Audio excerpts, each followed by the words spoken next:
अगर मेरे यहाँ से आप पहले फ़ोन पर आजकल नंबर आ जाते हैं किसका फ़ोन आया है, तो मेरे यहाँ से अगर फ़ोन आया इसका अर्थ है मैंने अपने मोबाइल पर आपके बटन दबा दिए तब ना आपका फ़ोन बजा है। अगर हमारे हृदय में सत्संग की घंटी घनघनाई है, भगवान की कथा सुनने की घंटी घनघनाई है, इसका अर्थ ये है कि भगवान ने अपने मोबाइल पर हमारे मनमरों को बटन दबा दिए हैं। नहीं तो घर में बैठे टीवी देख रहे होते, ढकोसले खा रहे होते, आप यहाँ नहीं आते। क्या कहते हैं उनको, तो पिलपिले से होते।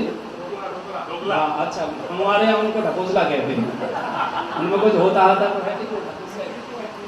तो बंधुओं बहनों, जहां भगवत कथा होती है, आपको तीर्थ जाना है तो सब लोग तीर्थ नहीं जा सकते। समय चाहिए, आयु चाहिए, स्वास्थ्य चाहिए, खर्चा चाहिए, पैसा चाहिए, नहीं जा सकते।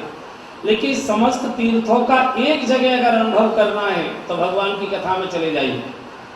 शास्त्र में वर्णन है, तत्रैव गंगा यमुना च वैणी गोदावरी सिंधु सरस्वती च सर्वान तीर्थान बसन्ते तत्र। कहाँ बोल यात्रा चितोदार कथा प्रसंग, जहाँ भगवान की कथा होती है, अच्युत उतार भगवान की कथा गाई जाती है, सर्वान तीर्थान बसन्ते तत्र। अब ये विद्यालय का मैदान नहीं है, ये विद्यालय का कोई बेसमेंट नहीं है, अब ये देवताओं का, ऋषियों का, भगवान का मंदिर बन चुका है। अब आप घुसोगे इसमें, माथा टेकना पड़ेगा, निकल कर जाओगे माथा टेक कर जाओगे, क्योंकि अब ये बेसमेंट नहीं है, ये वास्तव में देवताओं के बिठाने का बेस हो गया है, आधार है। इस पर देवता बैठे, ऋषि मुनि बैठे। देवलोकों में कथा नहीं होती, देवताओं को कथा सुनने के लिए भूमि पर आना पड़ता है, ऋषि लोगों को ऋषि लोग छोड़कर आना पड़ता है, मुनियों को मुनि लोग छोड़कर आना पड़ता है। जीवन मुक्त ब्रह्म पर चरित सुने तज ध्यान। हमारे बीच में बैठकर देवता ऋषि मुनि कथा सुनते हैं, उनको देवलोक छोड़ना पड़ा और हमको बम्बई का अपना मोहल्ला भी नहीं छोड़ना पड़ा, घर में ही कथा आ गई, नहा लो गंगा से इसको नहा लो। तो ये कितना बड़ा अपना सौभाग्य बंधु। और काशी के विद्वान पंडित आपको कथा सुना रहे हैं, ज्ञान की नगरी, भगवान शिव की नगरी के महापुरुष, भगवान शिव ही इस कथा के रचयिता है। रच महेश मन मानस राखा, जो कथा का मूल रचनाकार है, वहां का प्रवक्ता आपको कथा सुनाए, इससे बड़ा और क्या भाग्य हो सकता है। और एक छोटी सी बात कहकर अपनी बात पूरी करूंगा। कथा क्यों सुने? कई प्रवचनकार कहेंगे, कहते भी हैं कि नहीं, सुनने से नहीं, इसको समझो, इसको सटको, इसको जीवन में उतारो। ये बेकार की बात है, न कोई समझ सकता है इसे, न कोई जीवन में उतार सकता है। ये बेकार की बात नहीं बोलनी चाहिए। किसी आचार्य ने नहीं कहा है कि इसको जीवन में उतार, सबने कहा है सुनो, गिरजा सुनो राम के लीला। कालभूषण जी गरुड़ जी से कहते हैं सुनो गरुड़ नायक विहग। नैमिषारण्य में सूत जी सौनक जी से कहते हैं सौनक जी सुनो। शुक्रताल में सुखदेव जी परीक्षित जी तो कहते हैं राजन सुनो। अभी महाराज बार बार बोलेंगे राजन सुनो, राजन सुनो। पंचवटी में राम जी लक्ष्मण जी को कहते हैं सुनो तात मन मत चितलाई। सबने सुनने की बात बोली। इस कथा को सुनिए, और जो सुन लेता है वही प्राप्त कर लेता है। केवल देवताओं में एक ही व्यक्ति कथा सुनता है, शंकर जी, बाकी सब देव देव रह गए और महादेव हो गए। सुनी महेश परम सुख मानी। घर में भी जो सबकी सुन लेता है वो सबसे बड़ा हो जाता है। घर में भी समस्या सुनने की है, बाप कहता है बेटे नहीं सुनते, बेटे कहते बाबूजी नहीं सुनते, पत्नी कहती है चिल्लाती रहती हूँ, पति नहीं सुनता, पति कहता है इसके कान बहरे हो गए, कितना ही चिल्लाऊं सुनती नहीं है, ये ड्राइवर कैसा आ गया कभी सुनता ही नहीं है, ऐसी नौकरानी रख ली है कुछ सुनती नहीं है, पड़ोसी ऐसे किसी की सुनते ही नहीं है। समस्या सुनने की। केवल इस कथा को सुनिए। और अंतिम बात, जिनको भगवान के दर्शन करने की लालसा है, जिनके मन में ये कसक है कि हमको भगवत साक्षात्कार हो, उनके लिए राम कथा सुनना गारंटी है। भगवान के दर्शन, जो कथा सुनता है भगवत दर्शन की गारंटी। क्यों सुने? क्यों सुने? लोग कहते हैं पढ़ा लिखा जमाना है, आजकल वैज्ञानिक युग है, लोग तर्क से समझते हैं, तो मैं वैज्ञानिक तर्क दे रहा हूं। जो हम मुख से अंदर जाता है वो मुख के द्वारा बाहर निकला करता है। कई बार आप कान में दवाई डालिए, मुंह में आ जाती है। कान से आप क्रोध की बातें भीतर ले जाइए, मुंह दिन भर गाली गलौज निकालेगा। कानों से आप संसार के विषय वासनाओं की बातें ले जाइए, मुख दिन भर संसार के विषय वासनाओं की चर्चा निकालेगा। और कानों से आप भगवान की मधुर मंगलमयी कथा ले जाइए, मुख दिन भर भगवान की चर्चा करेगा, भक्ति की चर्चा करेगा, भजन की चर्चा करेगा। इसलिए कानों से भगवान की चर्चा जितनी जाएगी, कथा जाएगी, मुख दिन भर भगवान की ही चर्चा करेगा। अब दूसरा सिद्धांत, जो हम सुनते हैं, बहुत ध्यान देना, जो हम सुनते हैं वो हमारे मन में बैठ जाता है, और हनुमान चालीसा इसका प्रमाण है। हनुमान जी क्या करते हैं? प्रभु चरित्र सुनवे के, जोर से बोलो, रसिया। तो परिणाम क्या हुआ? राम लखन सीता मन बसिया। जो हम सुनते हैं वो हमारे मन में बस जाता है, ये नियम। और तीसरा सिद्धांत इससे और महत्व का है, जो हमारे मन में बसा होता है, माथे की आंखें फिर उसी को दुनिया में खोजा करती हैं। आप बहन लोग मेरे सामने बैठे हो, आप जल्दी समझ जाओगे।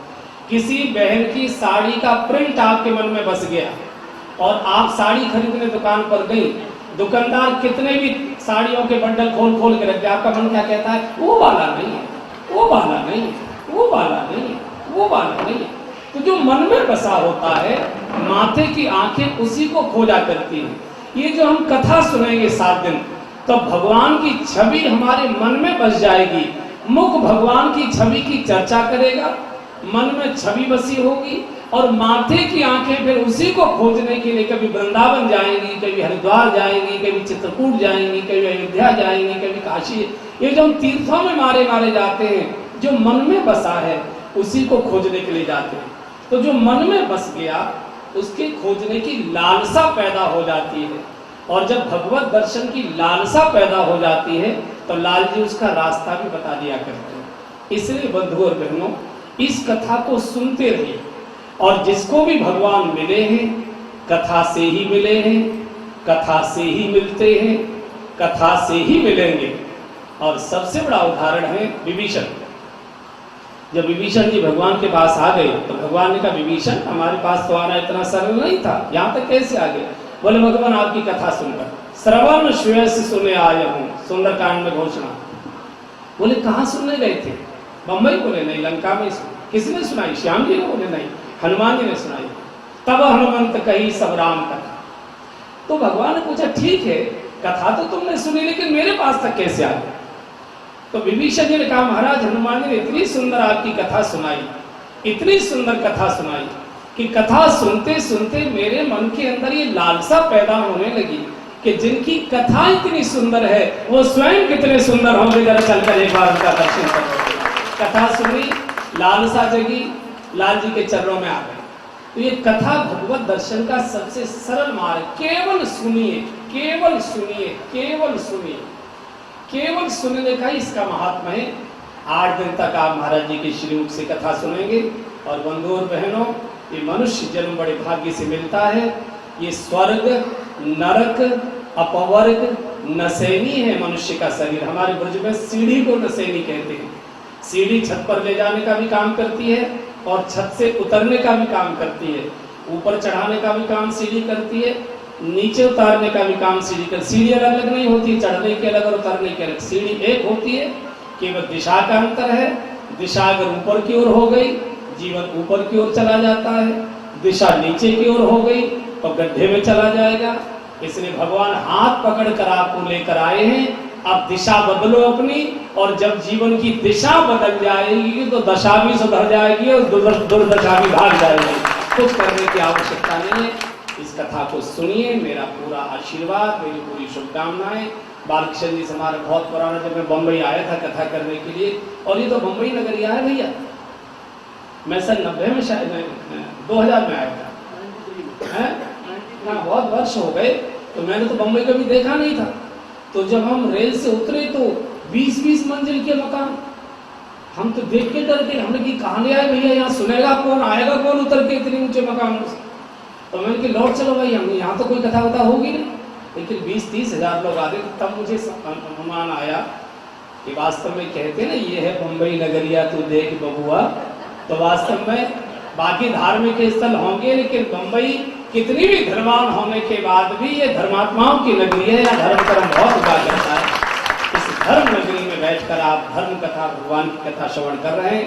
मैं पुनः पुनः पुनः इस आयोजन में जिन्होंने यत्किंचित भी सहयोग किया है उनको मेरी शुभकामनाएं। प्रभु कृपा करते रहे उनके ऊपर, और श्री बालकृष्ण जी, बीना जी, इनके ऊपर इतनी कृपा भगवान करे, इतनी कृपा करें, ये हमेशा कथा कराते रहें और ये गाते रहें और आप सुनते रहें, ऐसी महिमा यहाँ प्रकट हो, ऐसी शुभकामनाएं व्यक्त करता हुआ आपने मुझे बुलाया, याद किया, मुझे आदर सम्मान दिया, इसके लिए बार बार प्रणाम करता हूँ, धन्यवाद देता हूँ। बस और महाराज जी से आग्रह करता हूँ अब कथा का शुभारंभ करें।